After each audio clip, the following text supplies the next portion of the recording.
হেমছড়ি রাজ্যের রাজা ছিলেন রঘুপতি। রাজা রঘুপতি সেন তার কন্যা মেঘমালাকে নিয়ে থাকতেন। রাজা রঘুপতি সেন অনেক প্রভাবশালী ও শক্তিশালী রাজা ছিলেন। সেই রাজা রাজ্যকে শাসন করার পাশাপাশি পশু পাখিও শিকার করতেন। সে একদম বদমেজাজি রাজা ছিলেন। এই তো বাগানটা অনেক সুন্দর হয়েছে মা, তুই যেমন করে চেয়েছিলি আমি ঠিক তেমন করেই এই বাগানটা তৈরি করেছি। হ্যাঁ, আমার অনেক পছন্দ হয়েছে বাবা, কিন্তু মালিক কাকুর হয়তো এই বাগানটা করতে অনেক পরিশ্রম হয়েছে, তাই না? আর এই জন্যই তো বাগানটা এত সুন্দর হয়েছে। এসব কথা বলে রাজা রঘুপতি সেন আর তার কন্যা মেঘমালা সেদিক দিয়ে হাঁটছিল। আর তখনই রাজা মোটা একটি গাছের শেকড়ের সাথে হোঁচট খায় আর রাজা ভীষণ রেগে যায়। উফ, পায়ে বড্ড লাগলো। এই মালি, এই শিকড়টা আজকে তুলে ফেলে দে। এ কি বলছেন আপনি? এই গাছটি এই বাগানের শোভা বৃদ্ধি করে। এই গাছটি সবচেয়ে পুরনো গাছ, আর আপনি সেই গাছটিকেই তুলে ফেলতে চাইছেন? মালি, তোমার এত বড় সাহস, তুমি আমার সিদ্ধান্ত নিয়ে সমালোচনা করো? তোমাকে যা বলেছি তাই করো, নয়তো তোমাকে কঠিন শাস্তি পেতে হবে।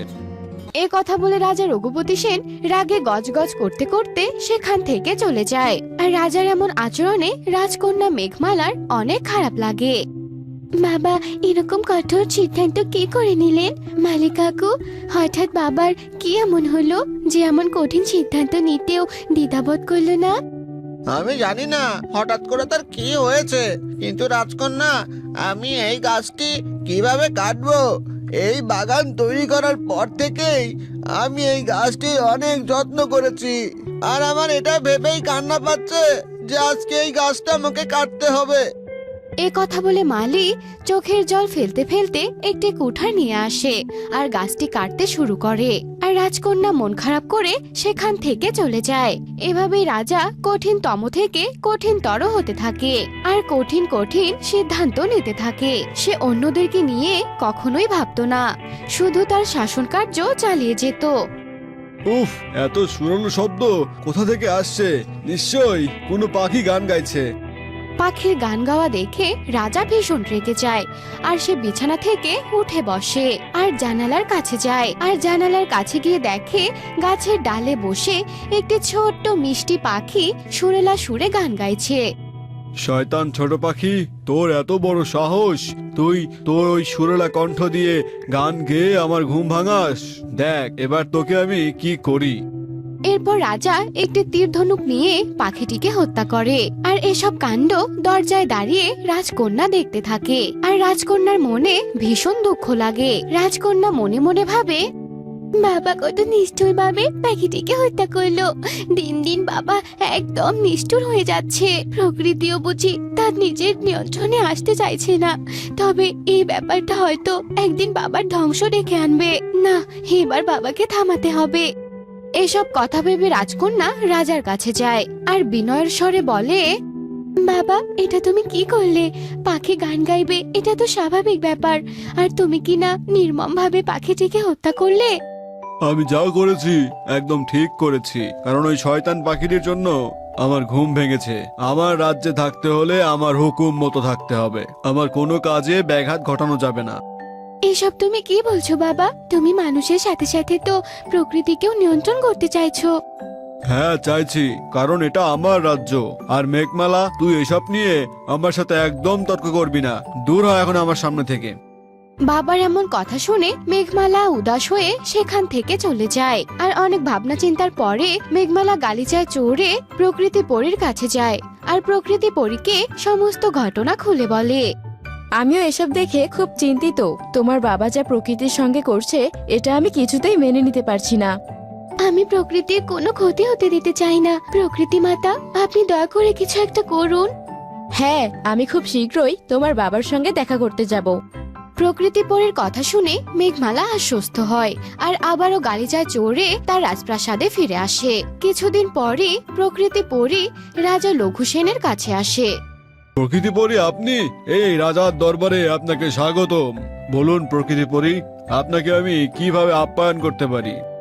আমি এখানে তোমার আপ্যায়ন গ্রহণ করতে আসিনি, আমি এখানে এসেছি তোমার সঙ্গে কিছু কথা বলতে। তোমার এরকম প্রকৃতির প্রতি অন্যায় করা বন্ধ করো রাজা। তুমি তোমার রাজ্য ঠিকই নিয়ন্ত্রণ করতে পারবে, কিন্তু আমার প্রকৃতিকে নিয়ন্ত্রণ করার সাহস দেখিও না কখনো। এটা আমার রাজ্য প্রকৃতি পরি, আর আমার রাজ্যে আমি আমার মানুষ প্রকৃতি সব কিছু নিয়ন্ত্রণ করব। এই বিষয়ে একদম আমার সাথে কথা বলতে আসবেন না।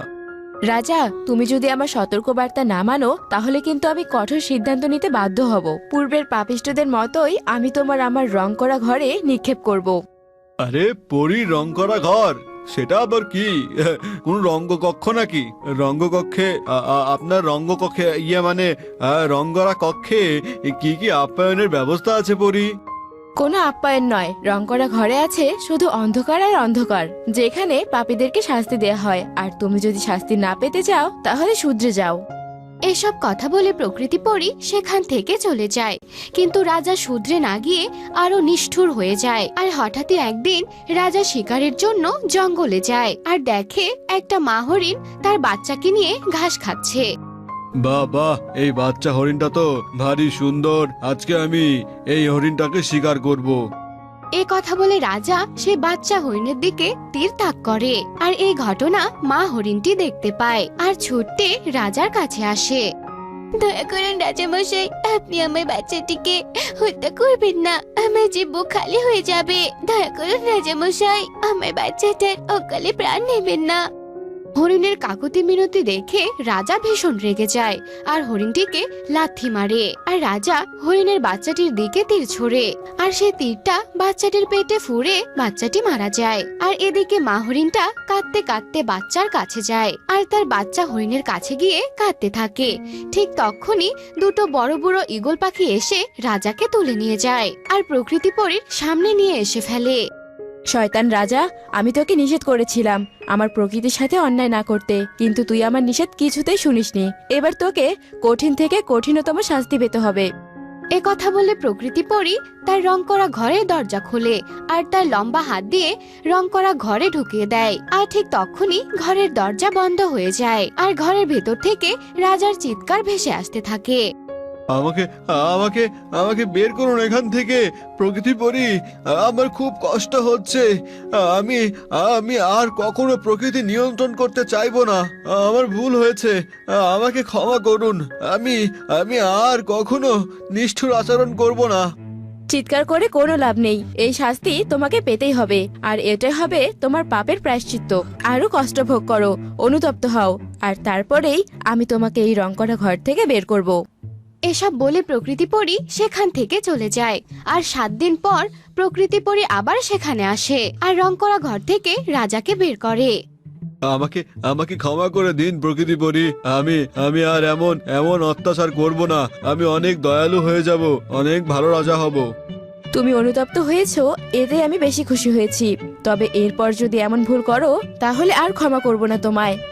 এসব কথা বলে প্রকৃতি পরী রাজাকে তার রাজপ্রাসাদে পৌঁছে দেয় আর রাজা নিজের ভুল বুঝতে পেরে আবারও ভালোভাবে রাজ্য শাসন করতে শুরু করে।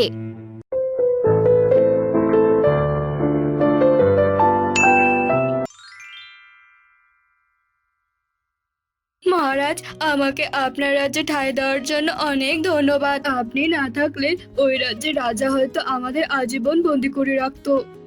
তুমি বিষধর হওয়ার কারণে ওই রাজ্যের রাজা কোনো কারণ ছাড়াই তোমাকে আটকে রাখতে চেয়েছিল। আমি তো তার এই ভুল সিদ্ধান্ত মেনে নিতে পারিনি, তাই তোমাকে আমার রাজ্যে চলে আসতে বলেছি। জি মহারাজ, আমি আপনার প্রতি কৃতজ্ঞ। আপনার এই উপকারের কথা তো আমি কোনোদিনও ভুলবো না। মৃত্যুর আগ পর্যন্ত এর প্রতিদান দেওয়ার চেষ্টা করে যাব। তোমার কথা শুনে আমি ভীষণ খুশি হলাম। তুমি নির্ভয়ে এখানে বিচরণ করতে পারবে আর নিজের বংশ বৃদ্ধি করতে পারবে। আর তার বিনিময়ে আমার রাজ্যকে শত্রুদের হাত থেকে রক্ষা করার দায়িত্ব তোমার। এমন ভয়ানক একটা সাপকে তুমি আমাদের রাজ্যে থাকার অনুমতি দিয়েছো, পরে যেন তোমার এই সিদ্ধান্ত সবার জন্য কাল না হয়ে দাঁড়ায়। কথা দিলাম রানী সাহেবা, আমি ভুলেও এ রাজ্যের কাউকে কামড় দেব না। সাপেনি আমার বাসায় ফেরার অপেক্ষা করছে। আমি আজ আসি তবে মহারাজ। ঠিক আছে, তোমার কথায় আমি আস্থা রাখলাম। তুমি এখন যেতে পারো। এসেছো, এদিকে দেখো। আরো একটা ডিম। আজকের দিনটা আমাদের জন্য অনেক আনন্দের। রাজা মশাইয়ের সাথে কি আলোচনা হলো? আমাদের আর কোনো ভয় নেই। রাজা মশাই আমাদের এখানে থাকার অনুমতি দিয়েছেন। সত্যি আজকের দিনটা অনেক ভালো। বিধাতা রাজামশাইয়ের অনেক মঙ্গল করুক। বাবা, সাপটা দেখতে বেশ সুন্দর ছিল। আমি ওই সাপটাকে আবার দেখতে চাই। কঙ্কা, তুই কি পাগল হয়ে গেলি নাকি? এত ভয়ানক একটা সাপকে তোর সুন্দর লেগেছে? রাজকন্যা কঙ্কাবতী, ওটা কোনো সাধারণ সাপ নয়। ও এখন ওর বাসায় গিয়েছে, পরে অন্য কোনো সময় ওকে ডেকে নিয়ে এসে তোমাকে দেখাবো। এত বড় সাপটার বাসা দেখতে কেমন বাবা? চলো আমরা ওই সাপটার বাসায় যাই। কঙ্কা, সব বিষয়ে এত পাকনামো করা উচিত নয়। তুমি এখন তোমার ঘরে যেতে পারো। সারাদিন এই রাজপ্রাসাদে বন্দি হয়ে থাকতে আমার আর ভালো লাগে না। এভাবেই হোক, আমি ওই সাপের বাসায় গিয়েই ছাড়বো। কি হয়েছে আপু? একা একা কার সাথে কথা বলছিস তুই? ফোন দিয়াচ্ছিলাম কিভাবে কি করা যায়। মা বাবা এখন ব্যস্ত আছে। চল, এই সুযোগে আমরা বেরিয়ে পড়ি। এখন আবার কোথায় যাবি তুই আপু? তুই আমার সাথে চল, তাহলেই বুঝতে পারবি। কাল রাতে তো বৃষ্টি হয়েছিল। এত বড় সাপের শরীরের ছাপ নিশ্চয়ই কাদামাটিতে লেগে আছে। গায়ের ছাপ ধরে এগোলেই আমরা সাপের বাসা পেয়ে যাব। সাপের বাসা মানে? চল তো, আর কথা বাড়াস না। দুই বোন কঙ্কা আর ইরা সবার চোখে আড়ালে রাজপ্রাসাদ থেকে বেরিয়ে পড়লো। সাপের শরীরের ছাপ নিতে নিতে তারা সাপের বাসাও খুঁজে বের করলো। সাপের শরীরের ছাপ তো এখানেই শেষ হয়ে গেছে। এই গুহাতেই মনে হয় সাপটা থাকে। চল গিয়ে দেখি। আপু, তুই কি পাগল হলি নাকি রে? তুই ওই ভয়ানক সাপটার বাসায় যেতে চাইছিস? তুই যা, আমি যাব না বাবা। আরে কিছুই হবে না, চল আমার সাথে। সাপটা বাবাকে কথা দিয়েছে এই রাজ্যের কাউকে কামড় দেবে না। চল এখন আমার সাথে গুহার ভেতরে। তোর সাথে তো গুহায় আসলাম, কিন্তু গুহা তো অন্ধকার। চারপাশে তো আমি কিছুই দেখতে পাচ্ছি না রে আপু। সাপটা মনে হয় এখন ওর বাসায় নেই। ওই দেখ, ওখানে একটা আলো দেখা যাচ্ছে। চল ওই দিকটা আরেকটু ঘুরে ফিরে চলে যাই। কে ঢুকেছে আমার গুহায়? সাপ, অন্য একটা বড় সাপ আমাদের দেখে ফেলেছে। আমার পায়ের নিচে কি ওটা? পা পড়ার সাথে সাথেই ভেঙে গেল। এই মেয়ে, তোমরা কারা? ওখান থেকে সরো, ওখানে আমার ডিম আছে। ইরা, এ কি করলি তুই? পাড়া দিয়ে তো একটা ডিম ভেঙে ফেলেছিস। কি বললি? চলো তাড়াতাড়ি দেখি আমার ডিমগুলো। এ কি, আমার একটা ডিম ভেঙে ফেলেছো তুমি? তোমার এত বড় সাহস! বিশ্বাস করুন, আমি ইচ্ছে করে আপনার ডিম ভাঙিনি। অন্ধকারে ভুলে আপনার ডিমে আমার পা লেগে ভেঙে গেছে। হয়েছে, আর বলতে হবে না। আমার বাচ্চাকে মারার শাস্তি আমি তোমাকে দিচ্ছি। এ কি করলেন আপনি? ইরাকে চবুর মারলেন কেন? ইরা, চোখ খোল তোর বোন। কি হয়েছে সাপিনী? গুহার ভেতরে তো শব্দ কিসের? দেখি, আমাদের ডিমের এই অবস্থা কে করলো? এই মেয়ে দুটো করেছে, তুমি ওদেরকে বের হতে দিও না। কিন্তু ওরা দুজন তো রাজা মশাইয়ের মেয়ে। ওরা ইচ্ছে করে এ কাজ কেন করতে যাবে? আমাদের ছেড়ে দিন। সাপিনী আমার বোনকে কামড়ে দিয়েছে। সময় মতো ওর চিকিৎসা করাতে না পারলে ও হয়তো আর বাঁচবে না।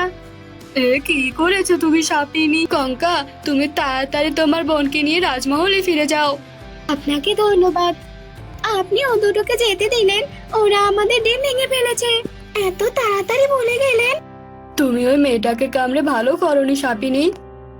আমার মেয়ের এই অবস্থা কেন? রাজা মশাই, আমরা রাজকুমারী কঙ্কাবতী আর ইরাবতীকে রাস্তায় দেখে তাড়াতাড়ি এখানে নিয়ে এসেছি। এ কি, রাজকুমারীর পায়ে তো বিষধর সাপের চিহ্ন দেখা যাচ্ছে।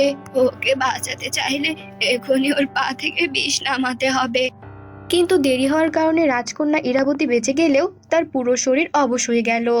রাজকন্যা কঙ্কাবতী সবাইকে খুলে বলল যে কিভাবে কি হয়েছিল। রাজা মশাই, আপনাকে কথা দেওয়ার পরেও ওই সাপ আপনার মেয়েকেই কামড়েছে। দেখুন, আপনাকে আমি আগেই সাবধান করেছিলাম। এখন সবার সামনে ওদের নিয়ে এসে ওই সাপের শাস্তির ব্যবস্থা করো। ঠিক আছে রানী, আমি এখনই ওদেরকে ধরে আনার ব্যবস্থা করছি। আপনাকে আর কষ্ট করে ধরতে হবে না রাজা মশাই, আমরা সাপ দুটোকে ধরে নিয়ে এসেছি। আমাদের ভুল হয়ে গেছে রাজা মশাই, আমাদের ক্ষমা করে দিন। তোমাকে ক্ষমা করলে কি আমি আমার মেয়েকে স্বাভাবিক রূপে ফিরে পাবো? তুমি তোমার দেওয়া কথা কেন ভেঙেছো? কেন আমার মেয়েকে কামড় দিলে তুমি? কথা শুধু আমরা ভাঙিনি রাজা মশাই, আপনি আমাদের সুরক্ষা দিবেন বলে এখানে নিয়ে এসেছেন। তবুও আপনার মেয়ে আমার একটা ডিম ভেঙে ফেলেছে। ওদের কারণে আমি আমার একটা সন্তানকে হারিয়েছি। শুধু শুধু কথা বাড়িয়ে কোনো লাভ হবে না রাজা মশাই। রাজকন্যাকে সুস্থ করার এখনো একটা উপায় আছে। ওই সাপিনীকে মারলে আবারও রাজকন্যা সুস্থ হয়ে উঠবে। কিন্তু আমি তো জানি এই সাপগুলোকে সাধারণ কোনো অস্ত্র দিয়ে মারা সম্ভব নয়। একটা মাত্র অস্ত্র দিয়ে ওদেরকে মারা যায়, আর এখন তো সেটাও নিখোঁজ। আরো একটা উপায় আছে, ওরা যদি একজন আরেকজনকে কামড়ে দেয় তাহলে ওরা মারা যাবে। কিন্তু ওরা নিজেদের কামড়াতে যাবে কেন? আপনাদের লোকদের বলিয়ে ওদের ডিমটাকে এনেছি আমি। এই ডিমে কালো জাদু করলে ডিম ফুটে যে বাচ্চাটা বের হবে সে আমাদের সব কথা শুনবে। সাপটা নিজেই সাপিনীকে হত্যা করে আমাদের রাজকন্যার প্রাণ বাঁচাবে। ঠিক আছে কবিরাজ মশাই, আপনি আপনার কাজ শুরু করুন। কবিরাজ ডিমটাকে সামনে রেখে মন্ত্র পড়া শুরু করে। ডিমটা সাদা থেকে কালো বর্ণ ধারণ করে। আমার একটা বাচ্চাকে মেরেও আপনাদের শান্তি হয়নি। তোমার অপরাধের শাস্তি এটা। কবিরাজ মশাই, এই কালো ডিমটা ফুটতে কতদিন লাগবে? বেশি দিন নয় রাজা মশাই, ধৈর্য ধরুন।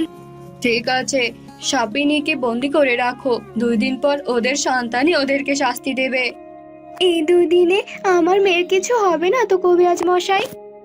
না, তবে 2 দিনে এই কালো ডিমটা চোখে চোখে রাখতে হবে। কারণ ডিম ফোটার সাথে সাথে বাচ্চা বের হওয়ার পর যাকে দেখবে ও শুধু তারই আদেশ পালন করবে। ঠিক আছে, তবে আমার ঘরেই রাখা হোক এই কালো সাপের ডিমটা। আমি চাই সাপটা আমার অথবা রানীর আদেশ মানুক। ঠিক আছে, আমি তাহলে আজ আসি রাজা মশাই। 2 দিন পর আবার আসবো। এই কথা বলে কবিরাজ মশাই সেখান থেকে চলে যায়। ইরা বোন, আমার জন্যই আজ তোর এই অবস্থা। সেদিন তোকে আমার সাথে না নিয়ে গেলে আজ তোর এই অবস্থা হতো না রে। আমাকে ক্ষমা করে দিস বোন। রাজকন্যা, রাজামশাই আপনাকে ডেকে পাঠিয়েছেন। ঠিক আছে, আমি এক্ষুনি আসছি। কঙ্কামা, আজ ওই সাপের কালো ডিমটা ফুটবে, কিন্তু আমাকে একটা দরকারি কাজে বাইরে যেতে হচ্ছে। আমার ফিরতে দেরি হতে পারে। তোমার মা একা ওই কালো সাপের ডিমের সামনে থাকলে ভয় পেতে পারে। তাই আমি চাই তুমি ওই সময় তোমার মায়ের সাথে থাকো। ঠিক আছে বাবা, আমি তখন মায়ের সাথেই থাকবো। ঠিক আছে, শুনে খুশি হলাম। তুমি এখন মানসিকভাবে প্রস্তুতি নাও। কঙ্কা, তুই এসেছিস, আমার একা একা খুব ভয় করছে। সাপটা যদি জানতে পারে আমরা ওর মা বাবাকে আটকে রেখেছি, আর তখন যদি আমাদের কামড়ে দেয়, ওর বাবাও তো এখনো আসছে না। চিন্তা করো না মা, সাপটা এমন কিছুই করবে না। কবিরাজ তো বলেছেনি, আর আমিও তোমার সাথে আছি। তারা যখন এভাবে কথা বলছিল ঠিক তখনই ডিমটা ফাটল ধরতে শুরু করে। কঙ্কা কালো ডিমটির সামনে দাঁড়ানোর সাথে সাথেই ডিমটা ভেঙে গেল, আর লাল চোখওয়ালা একটা সাপের বাচ্চা সামনে বেরিয়ে এলো। তুমি কি আমার মালিক? আমাকে কি তোমার কথা মতো সব কাজ করতে হবে? হ্যাঁ, আমাকে এখন ওই আপেলটা এনে দাও। এই নাও, এরপর আমার আর কাজ কি মালিক? সাপটা তো দেখছি সত্যি তোর সব কথা শুনছে। তুই এখন ওকে বল ওর মা মানে সাপিনীকে হত্যা করে আমার মেয়েকে যেন বাঁচিয়ে তোলে। শুনলে তো মা কি বললো? চলো আমার সাথে, তোমাকে সাপিনীর কাছে নিয়ে যাই। আমার মেয়ে এসেছে আমার কাছে। আমি কারো মেয়ে নই, আমি শুধু আমার মালিকের। আমার মালিক আমাকে আদেশ দিয়েছে তোমাকে মেরে ফেলতে, এখন আমি সেটাই করব। ছোট সাপ সাপিনীকে ছোবল মারার সাথে সাথে সাপিনী সেখানেই মারা যায়। তখন রাজকন্যা ইরাবতী হাত পাও নড়ে চড়ে উঠল আর একদম সুস্থ হয়ে গেল। কঙ্কামা, তুই কি সাপিনীকে মেরে ফেলেছিস? কবিরাজের কথাই তো ঠিক হয়েছে, তোর বোন তো একদম সুস্থ হয়ে গেছে। সত্যি ইরা ভালো হয়ে গেছে মা। কবিরাজ মশাইকে নিয়ে রাজপ্রাসাদে ফেরার সাথে সাথেই খুশির সংবাদ পেলাম। একটু আগেই ইরাকে দেখে এলাম। তোকে অনেক ধন্যবাদ কঙ্কা। সাপিনী তো মরেই গেছে, এখন ওই সাপ দুটোকেও শেষ করে ফেলো কঙ্কা। ছোট সাপটাকে বলবে নিজের গায়ে কামড় দিতে। কিন্তু এরা তো এখন ভালো হয়ে গেছে, ওদের এখন ছেড়ে দিলেই হয়। এমন ভয়ানক সাপ বাঁচিয়ে রাখা তো বিপজ্জনক। তোমাকে যা করতে বলেছি তাই করো। আমি তোমাকে বশমুক্ত করলাম, তুমি এখন স্বাধীন। আমি এতক্ষণ কি করলাম? তুমি কি আমার বাবা? তুমি আমাদের ছেড়ে দিচ্ছ? হ্যাঁ, আমি বিনা দোষে কাউকে হত্যা করতে চাই না। এখন থেকে সবাই ভাববে তোমরা মৃত, আর কখনো এখানে ফিরে এসো না তোমরা। এখন সময় নষ্ট না করে এই দরজা দিয়ে বেরিয়ে পড়ো। সাপ কঙ্কাকে ধন্যবাদ জানিয়ে তার মেয়েকে নিয়ে সেখান থেকে চলে গেল।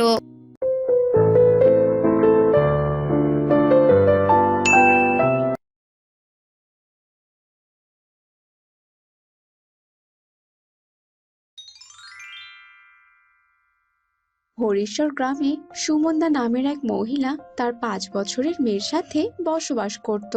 সুমনদার মেয়ের নাম ছিল সুমি।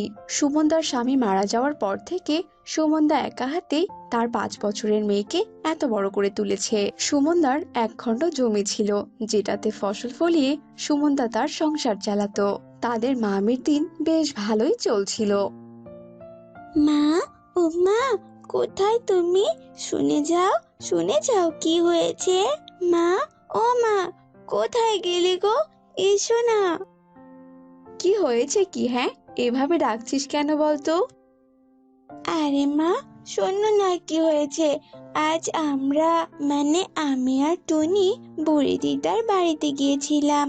জানো মা, বুড়ি দিদার বাগানে এবার অনেক আম হয়েছে, আর সেগুলো অনেক মিষ্টি। জানো মা, আমি আর টুনি সেখানে গিয়ে অনেক আম খেয়েছি, আর দুজনে না অনেক মজা করেছি।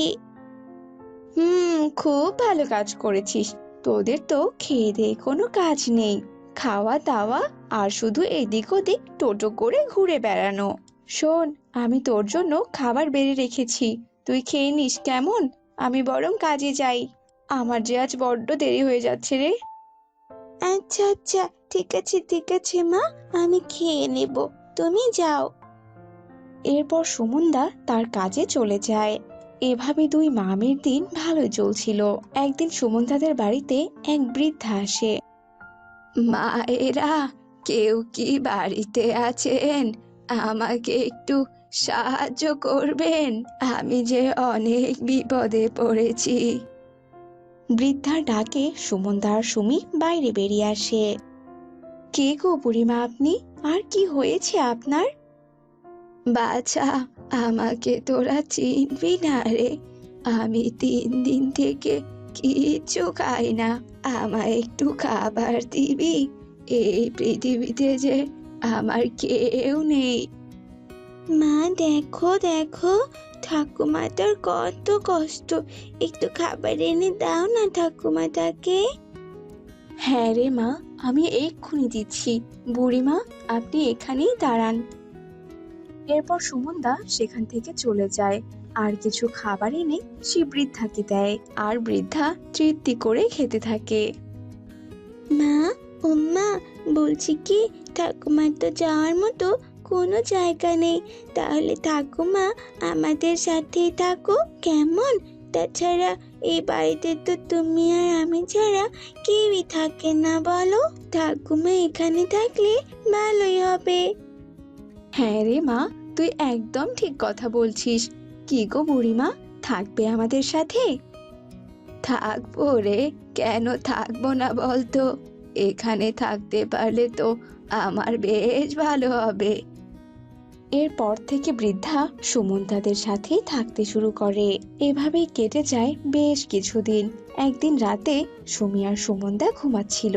হঠাৎই সুমনদার ঘুম ভেঙে যায়। সুমনদা বাইরে গিয়ে দেখতে পায় বৃদ্ধা সেখানে দাঁড়িয়ে আছে, আর নিমিষের মধ্যে বৃদ্ধা এক নাগিনীতে পরিণত হয়েছে।